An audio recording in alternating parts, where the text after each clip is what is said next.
Bom dia. Romanos 7. Carta a Romanos, capítulo 7. Caros irmãos, falo convosco como conhecedores da lei.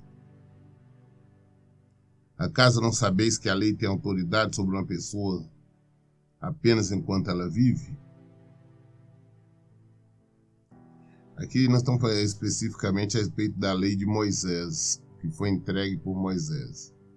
Mas essa lei que foi entregue por Moisés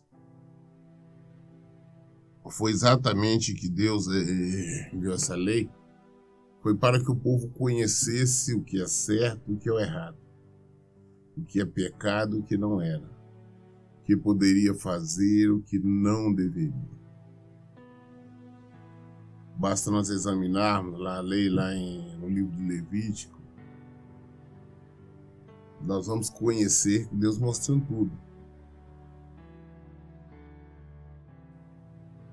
Ali, em Levítico, mostra exatamente toda essa questão. Antigamente não existia, por exemplo, uma pena, um castigo, por exemplo, para quem roubasse ou para quem matasse. Então a lei vem mostrando tudo isso, não é errado matar, é errado roubar, errado adulterar, e por aí afora foram. Então a função da lei foi para mostrar o erro, mostrar o pecado. Quando se comete esse tipo de crime, é pecado, e tem esta e esta punição. Mas nós todos sabemos que a lei só tem poder sobre a pessoa enquanto ela está viva. Depois que morreu, acabou. Nós vivemos debaixo de leis. No nosso país nós temos leis sérias e severas que têm que ser cumpridas. Apesar que muitas das vezes estas leis não são as mesmas que as leis de Deus. Muitas delas entram, inclusive, em choque, em confronto. Mas o fato é que nós estamos debaixo de leis e as leis têm que ser obedecidas. Por exemplo, se nós cometermos uma infração de trânsito, nós podemos receber multa, apreensão do veículo, apreensão da habilitação e até mesmo sermos detidos, né? Ou se cometermos algum outro crime, um roubo, uma outra coisa, nós vamos enfrentar a justiça e vamos receber uma sentença, uma pena aí de reclusão que vão ter que cumprir. Mas esta pena, este castigo, esta lei só está sobre nós enquanto estivermos aqui vivos. A pessoa morreu, acabou, não tem condição de lei alguma ser alcançada. As leis nem sempre, em todo mundo existe leis, mas só existe uma única lei, uma única Constituição, uma Carta Magna, que abrange todo mundo e as mesmas leis, que as leis de Deus. Que as leis dos homens não são idênticas, não são iguais. Aqui, por exemplo, tem países que permitem determinadas coisas, outros não. Hoje nós vemos, tem alguns países que concordam com o aborto, outros não, outros é crime. Tem países que aceitam, concordam com o homossexualismo, tem casamento homossexualismo, em outros não. Tem países que existe pena de morte para determinados crimes, em outros não, né? Então não são iguais. Só existe uma única lei, que a lei de Deus é igual para todo mundo. A lei dos homens, são muitos casos que são severos, discordantes uma das outras, e das de Deus também. Exemplo que hoje não configura mas como crime, como delito, não existe punição para aquele que comete adultério. Você não vai ver ninguém ser preso, ir para a cadeia, porque saiu com uma mulher casada, ou uma mulher casada saiu com um homem qualquer. Você não vai ver ir para a cadeia. Não existe uma sentença. Pelo menos aqui no Brasil não existe isso. Mas para Deus é crime, é pecado. E a palavra de Deus fala que os adúlteros não herdarão o reino de Deus. A única maneira que tem a pessoa se arrepender e se converter ao Senhor, senão a sentença dela já está lavrada. Também, nós vemos a situação que para o homem, por exemplo, vamos falar em termos de Brasil, no nosso país, não existe pena, sentença para quem se declara homossexual, ou feminino ou masculino. Não existe nem para adultério, nem nada disso. Ou também não existe para uma série de outras. Quem mente, por exemplo, se você não vê falar, não, fulano está preso, foi condenado porque ele mentiu. Da mesma forma que, por exemplo, aqui é legal, é legalizado as pessoas divorciarem. Tá, você está casado, você não quer ficar casado sem motivo nenhum. Você não precisa ter motivo para se divorciar.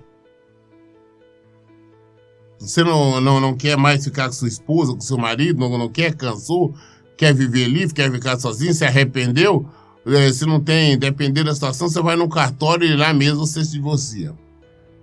Ah, não, mas a sua esposa, o seu marido, o cônjuge em si, não quer divorciar. Então você vai, entra no litígio aí na justiça e você com certeza vai divorciar, mesmo que a outra parte não queira, o juiz vai assinar. A lei dos homens. Mas para Deus não existe. É tão sério que nós estamos lendo aqui onde Paulo faz a comparação, ele está exemplificando sobre a lei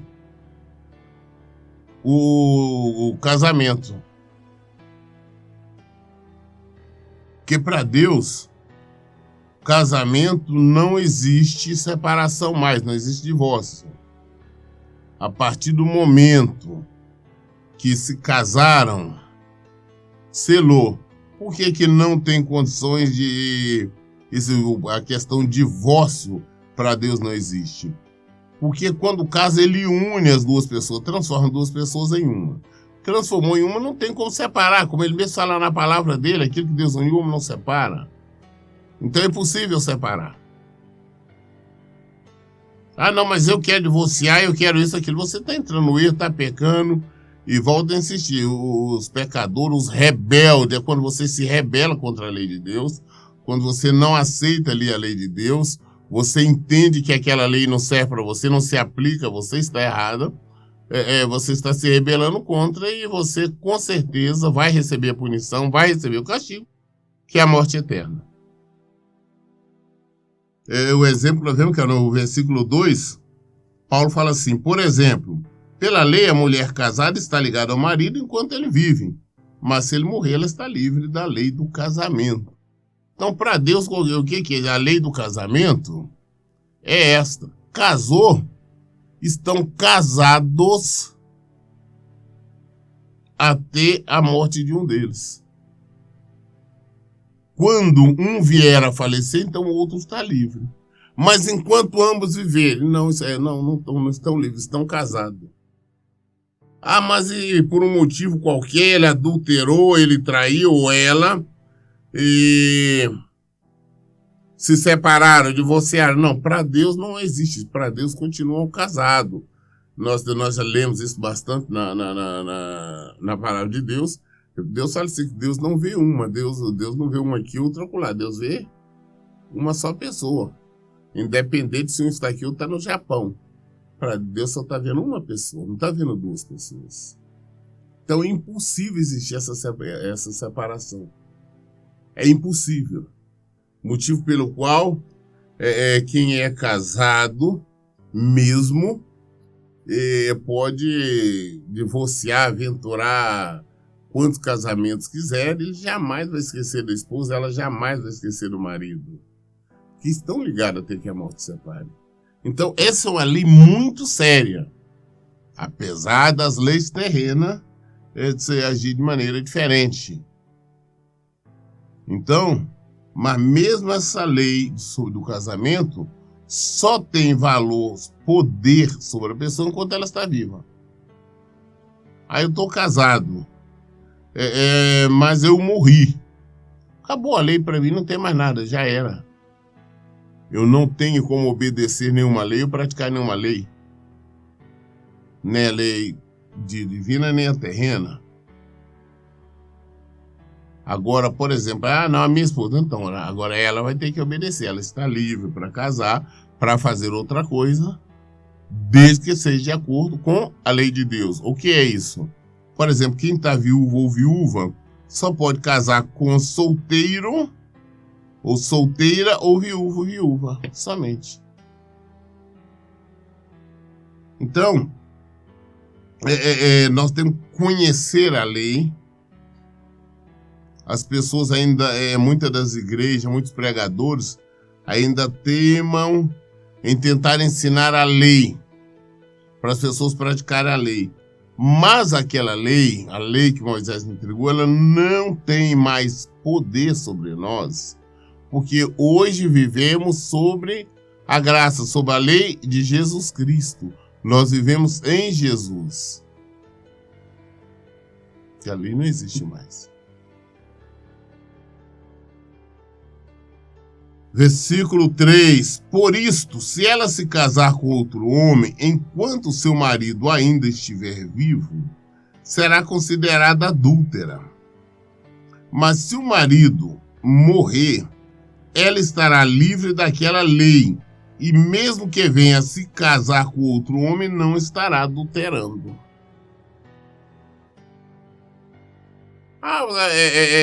O marido está vivo, o casal separou, a mulher foi e casou novamente. Não, ela está se rebelando contra a lei de Deus, ela vai enfrentar o castigo. Mas aqui não tem castigo não, a lei permite, né? A Constituição, foi um juiz que fez o divórcio, ele que assinou e tudo, não está tudo legalizado. Mas existe uma lei maior, existe a lei de Deus. Se ela não se arrepender, não basta falar, não, eu divorciei, mas agora me arrependi, está tudo certo. Não tem que ser o arrependimento. É nós procurarmos consertar a situação, você voltar atrás, buscar o seu marido, buscar o seu casamento, procurar restaurar, arrependimento mesmo, porque caso contrário você vai para o inferno. Não tem meio termo, falar não que existe a possibilidade disso ou daquilo, que não existe. Ou você faz o que é certo ou vai para o inferno. Somente isso. Esta é a lei, não porque eu não deu certo, ele me traiu, ele adulterou. E o pastor falou que quando adultera eu estou livre para casar novo. Não, mentira. Esse pastor, quem quer que falou assim, ele falou por desconhecimento. Ele precisa meditar mais na palavra de Deus, conhecer mais a palavra de Deus, porque em nenhum momento, absolutamente nenhum momento, o Senhor permite, autoriza, concorda ou aceita que alguém case novamente, ou seja, aceita o recasamento em qualquer circunstância. O casamento só é permitido no caso de viuvez. Fora isso, a lei de Deus condena. E se nós quebrarmos a lei, nós vamos para a cadeia. Qual que é a cadeia? As cadeias espirituais, ou seja, a cadeia eterna. Lá, a prisão é perpétua. Prisão perpétua, porque é por toda a eternidade. Temos que compreender isso. Temos que entender essa diferença. Que muitos estão brincando. Não, porque assim, assado, não. Existe uma lei que nós temos que obedecer, que é a lei de Deus.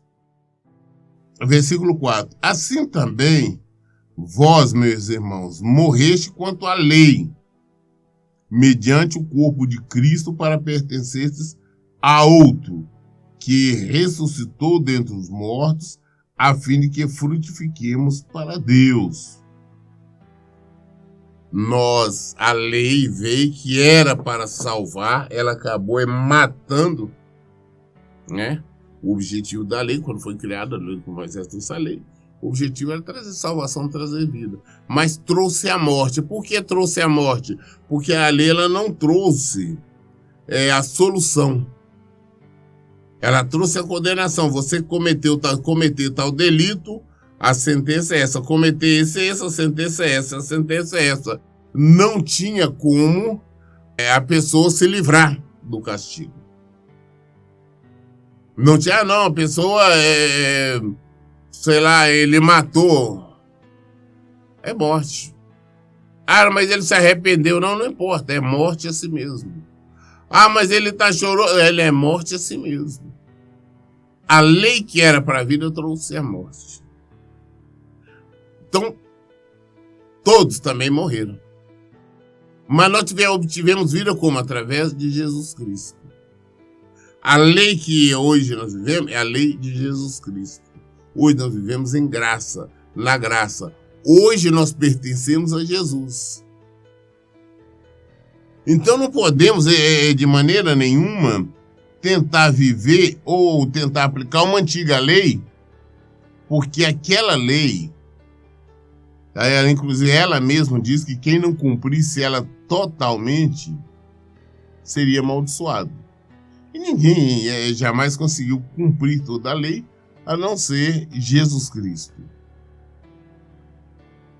Versículo 5. Pois quando éramos dominados pela natureza pecaminosa, as paixões dos pecados, instigada pela própria lei, agiam livremente em nosso corpo, de maneira que dávamos frutos para a morte. Quando eram dominados pela lei, a lei do pecado, evidentemente que não é daquela lei que afastava as pessoas do pecado, pelo contrário.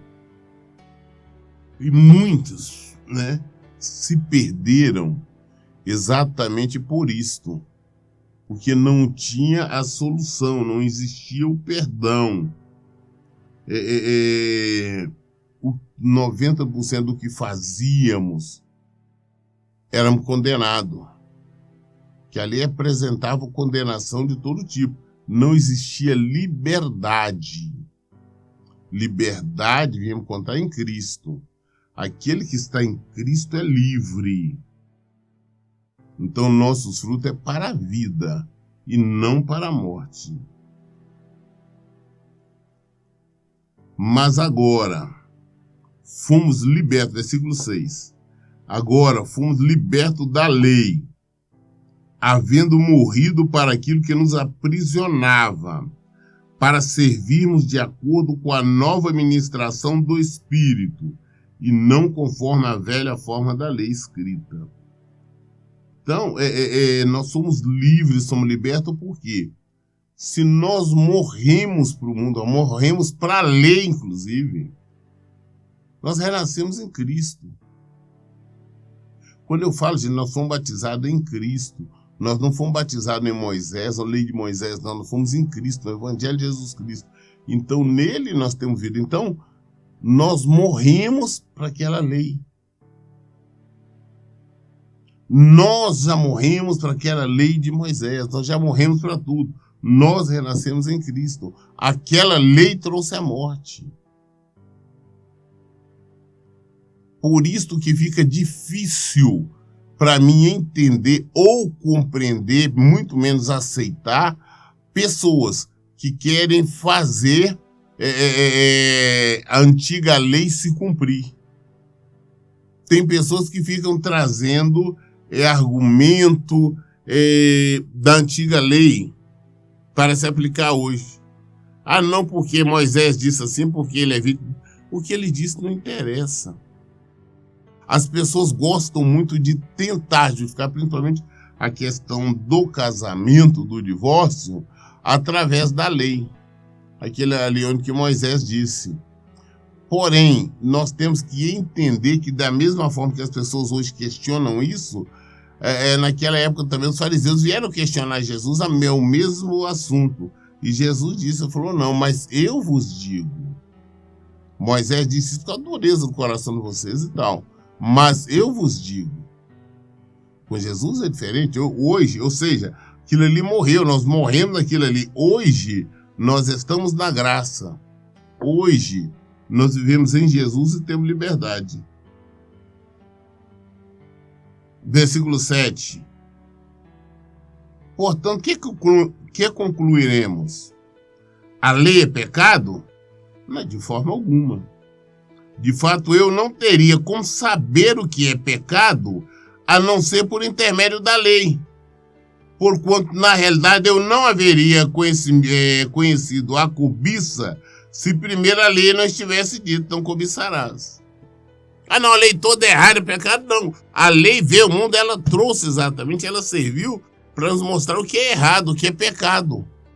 É como Paulo está falando, se lá na lei não falasse, olha, não cobiçar, não, nada disso, então não saberíamos que a cobiça é pecado. Se a lei não tivesse dito, escuta, não adorar a imagem, não fazer mais, nós não saberíamos o que é idolatria. Se a lei não tivesse dito sobre o adultério, sobre a mentira, sobre o homossexualismo, sobre tudo, nós não saberíamos. Mas ela disse. Então não é que a lei é pecado. O fato é que a lei se cumpriu em Jesus. Então ela se cumpriu, acabou. Então a antiga lei ali no Antigo Testamento acabou. Hoje nós vivemos a nova aliança no sangue de Jesus. Nós vivemos o Novo Testamento. Hoje nós vivemos na liberdade que é em Cristo. Versículo 8. Mas o pecado, aproveitando-se da ocasião dada pelo mandamento, provocou em mim todo tipo de cobiça. Porque onde não há lei, o pecado está morto. Porque se não existe a lei que diz que isso, aquilo é pecado, o pecado está morto. A lei então trouxe vida, o pecado. Por quê? Ela falou, não, olha, fazer isso aqui é pecado. Pronto, então passou a existir o pecado. Olha, mentir é pecado. Então a lei deu vida. Se, por exemplo, não existisse a lei, não saberíamos que mentira é um pecado. Cobiçar, não cobiçarás. Se a lei não dissesse que a cobiça é pecado, nós não saberíamos. Ou seja, a lei acabou dando vida ao pecado. A ocasião dada pelo mandamento provocou em mim todo tipo de cobiça, porque onde não há lei, o pecado está morto. Versículo 9. Antes eu vivia sem a lei, mas quando veio o mandamento, o pecado reviveu e eu fui ferido de morte. E descobri que o mandamento que era para a vida transformou-se em morte para mim. Porque não tinha lei, então nós não sabíamos, as pessoas não sabiam, não tem pecado. Eu posso aprontar, posso ter lei. Mas a lei veio mostrando o que é pecado, o que é errado. Deu vida ao pecado. Então aquilo que era para trazer vida, trouxe morte. Ele descobriu que está numa série, nós descobrimos que estamos numa série de erros e pecados. Agora, como me libertar desse pecado? Não tinha jeito.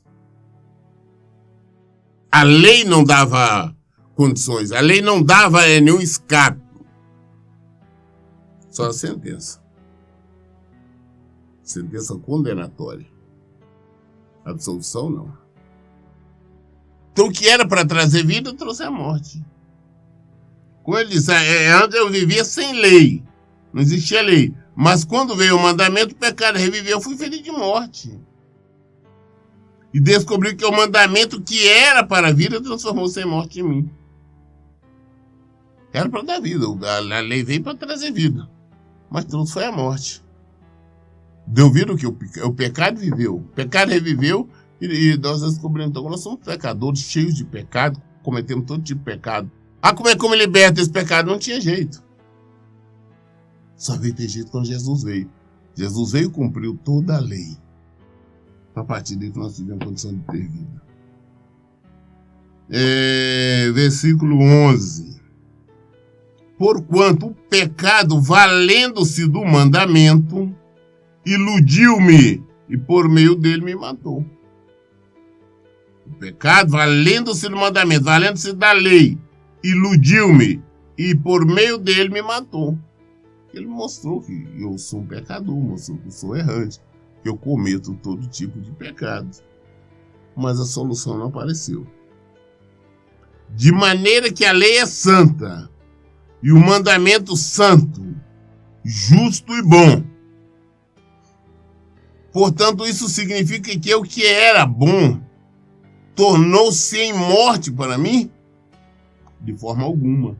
Mas o pecado, para que se revelasse como pecado, produziu em mim a morte, por intermédio do que era bom, a fim de que, por meio do mandamento, o pecado se demonstrasse extremamente maligno.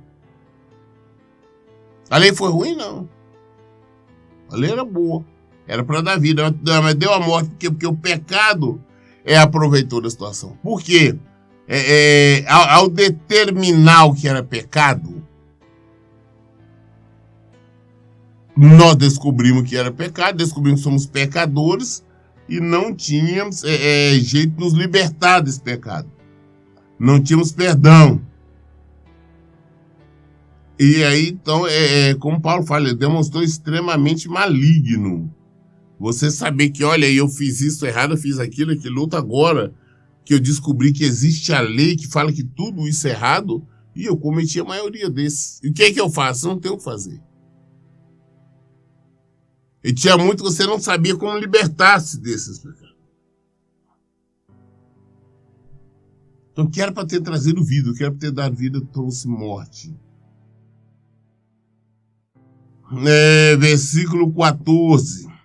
Porquanto é do nosso pleno conhecimento de que a lei é espiritual.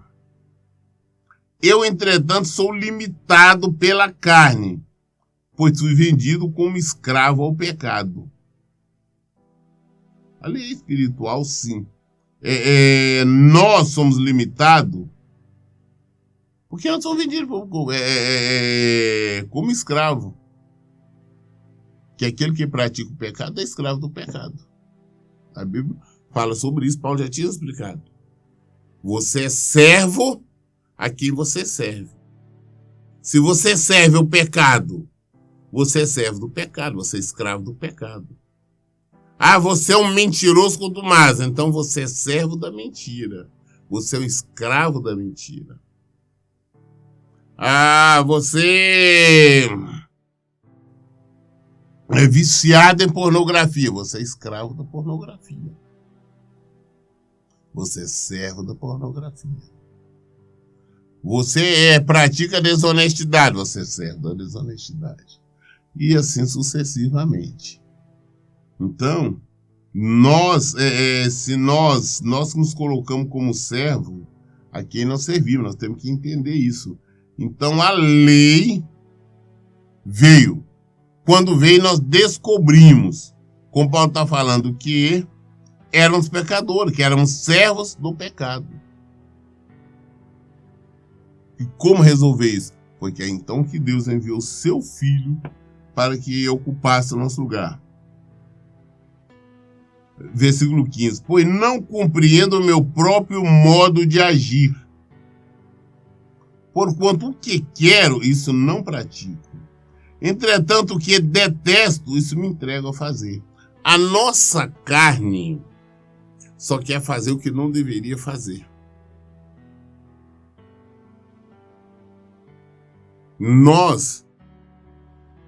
A nossa emoção, a nossa carnalidade, os nossos desejos são para fazer o que não deve.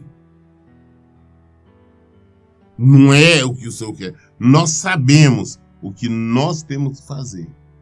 pensando espiritualmente e racionalmente. Mas a nossa carne nos induz para outro lado, nos induz para o erro, nos induz para o pecado.